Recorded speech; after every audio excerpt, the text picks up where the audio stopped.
Magluto tayo adobo, guys. Ayan na. Haluin na lang natin siya. Pamala na to siya. Okay. Para maano. Para ano ba yun? Ano ang lasa niya?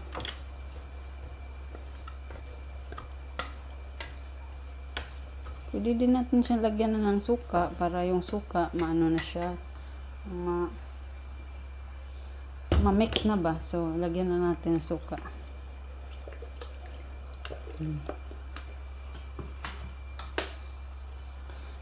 Ito na siya, guys. Ano to? Adobong baboy. Mga ano buto ba? Yan, niluto ko para bukas to.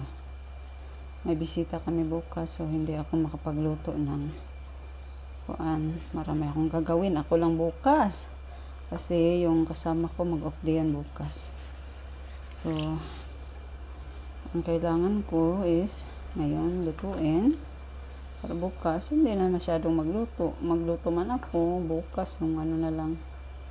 Kasi marami sila bukas. So, all I need to do now is to cook my food today, then later, tomorrow, I won't cook. Yeah.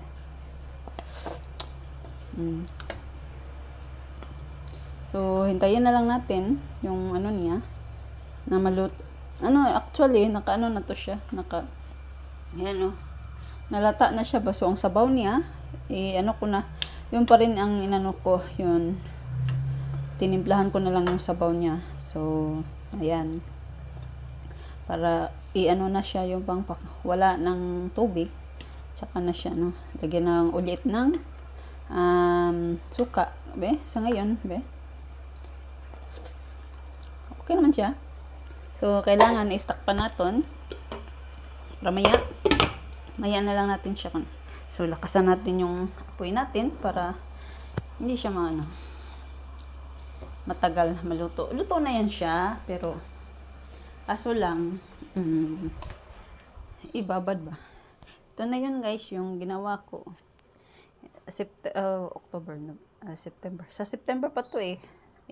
Naano pa yung ano niya. Na-disalign kasi naipit dito. Tago ko kasi siya. So, naipit siya. So, yan ang nangyari. Buti na lang, ayos ko. Hindi naman ako marunong. But, I'm pursige ba? Hindi ko talaga, tinutukan na pag matrigger yung mind ko, hindi ko yung tututukan. So, ang ginagawa ko, rest ko mind ko, mga isang buwan din ata. O, yan.